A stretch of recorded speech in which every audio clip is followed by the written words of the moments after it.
Good morning, guys. Today I am going for Kindred Wives meeting. Yes.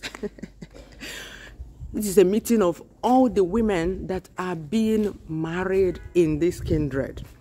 You know, women, we are a strong force to reckon with. We don't want to be intimidated wherever we are. Whether it's in our father's house, we have a meeting of Omwada. Everybody knows about the meeting of Omwada, don't you? And here, where we are married, we also have a meeting. Kindred Wives meeting. Call it the Benjin Conference. The Village Benjin Conference. In the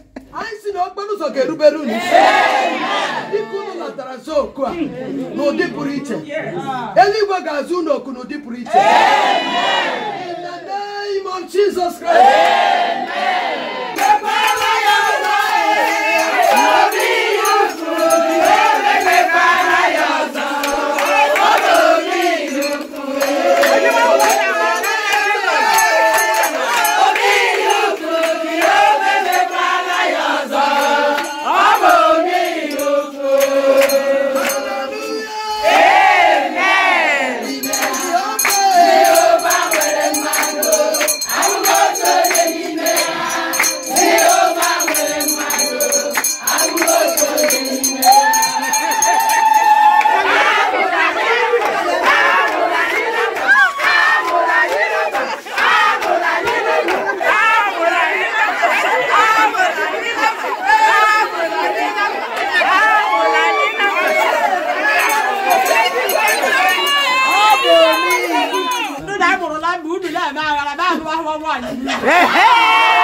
So what is happening here is that there are two factions. One, the wives whose hometown is Umunze and also married to an Umunze man. And the other faction is made up of wives like me whose hometown is elsewhere that is not Umunze. For instance, my hometown is Agolo. So while my faction chants Amorani number, the other faction chants Amorani Nulo. These chants happen when a member of one faction makes a donation to the meeting or says something to support one faction. Yeah, you get the drift. And trust us non-indigenous wives now, our voices are always the loudest.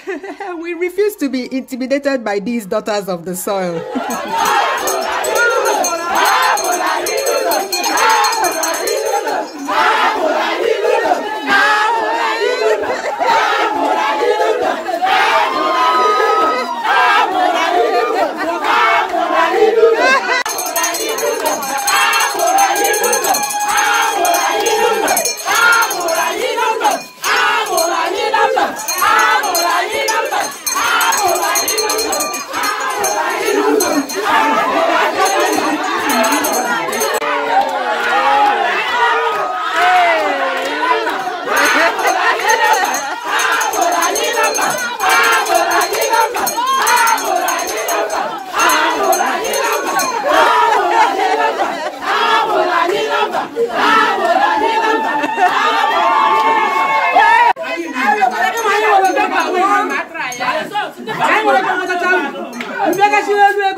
Next year, happy contribution.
Here niile nọ ka here na aga akpatachala.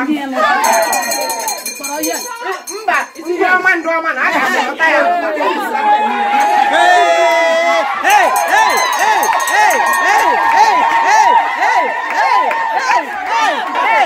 Now we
another give phone again. Now anybody know around phone. That lost star 966 star 911 hash.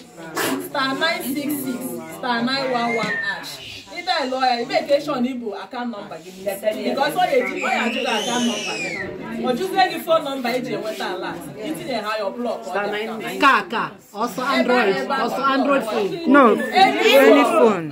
Thank you. Thanks for this. Thank you. Yeah, very important information. And the whole thing phone no be baraka.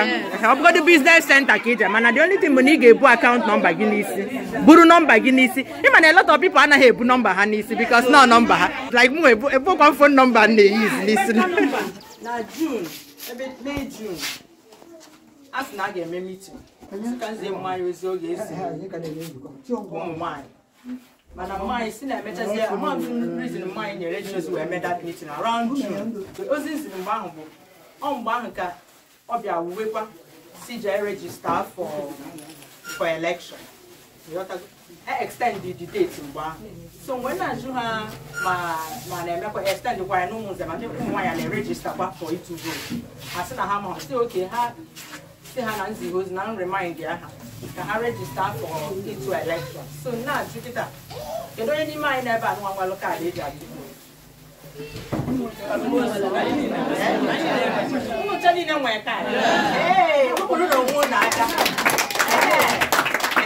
That is part one.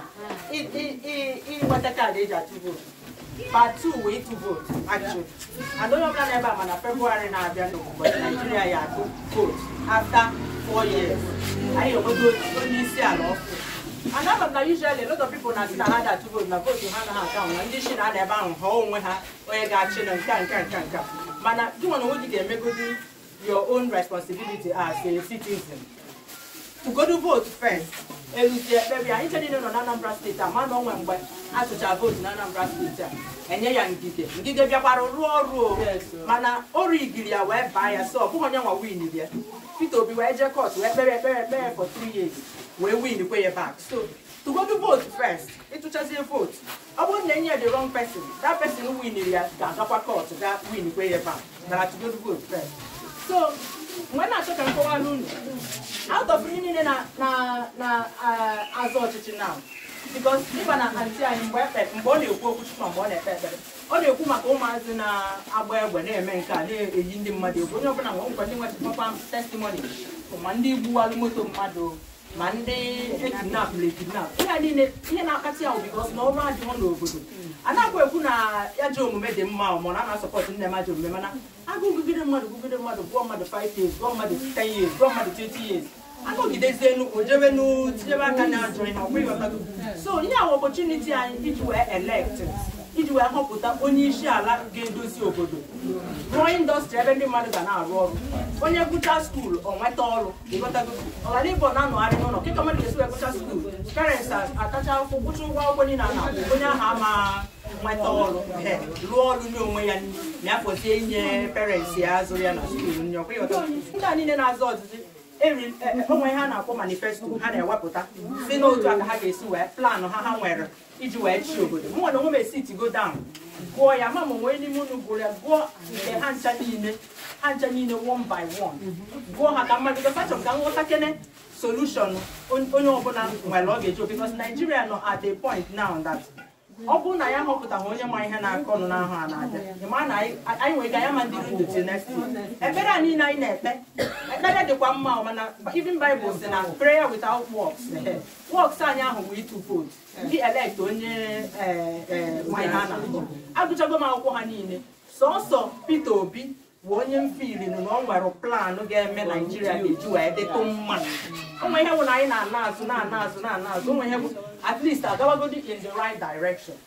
Okay, this Christmas now ndị ọzọ niile nwe ebe ha nọ mana Peter Obi ebe ọ nọ wee gba Christmas o nwere ndị Fulani chụpụrụ na be ha ebe ha nọ gọọmenti na-enye ha nye ebe ahụ nke ọ nọ wee gba Christmas ọ sịghị ebe ọ bụ na ha nọ mbe ha wee gba Christmas enye nwere onwe ya ma nnọkwu mbe ya wee gba Christmas otu a mgbe mmiri toro ebe niile mmiri etorute ọnụ saịdị a mana ama m nọ na abịa na social media mgbe mmiri toro ebe niile ọsọ ya nwa bụ ihe gara ebe ahụ ebe ndị mmadụ nọ bela alụ ha nye ha ego at least ọ bụ ego abụghị ihe niile o nwere ihe bụ na ịbịagodo si ndị mmadụ hei donu na aghọtakwa m ihe ụnụ na-agabiga mana ibi na onye na-achị anyị onye isi anyị anya ga-akpọ n'ọnya nwa papa anyị ọnọdụ ka ihe mee nwa gị ahụ na aya nwa gị papa ama mfiado nwa ya aka n'isi si ya sọrị nna anyị isi na nwa ọsọsọ ya nwa bụ onye jere ebe ahụ ọsọsọ ya nwa ma ihe ma solushọn ihe na-eme na Naịjirịa onye ọnwụ na anọ m na Naịjirịa ebe ahụ mgbe a na-abata n'ime ebe ahụ bịa kpụrụ mmadụ mgbe ahụ kidnapping ewuwebe mgbe ekidnapụchara mmadụ n'ime ogologo ụzọ eke ase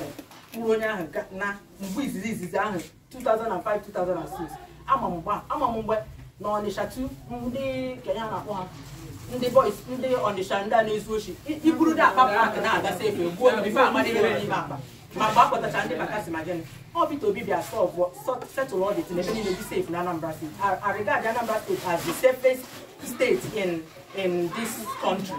The same thing akwụkwọ ụmụazị na-agụ ụmụ ihe a niile ịghọta. So education, everything about our lives will change with the plan of this man. So I can now win.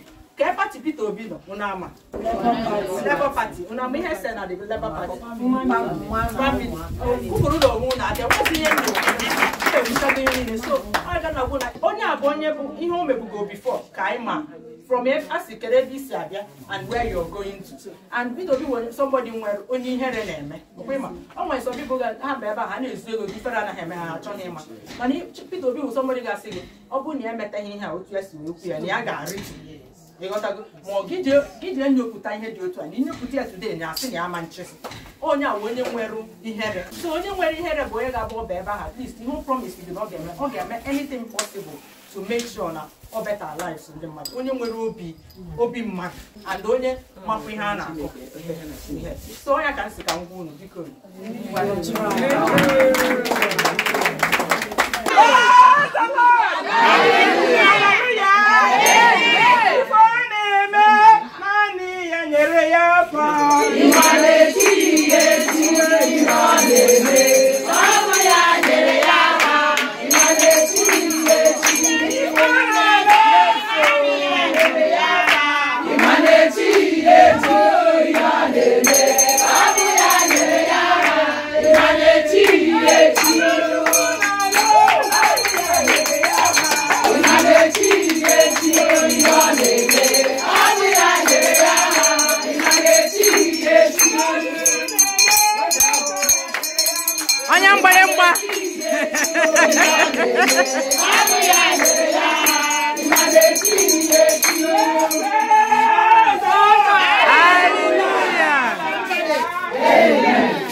Very nice table.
I don't get in. I sit in a lot of sugar.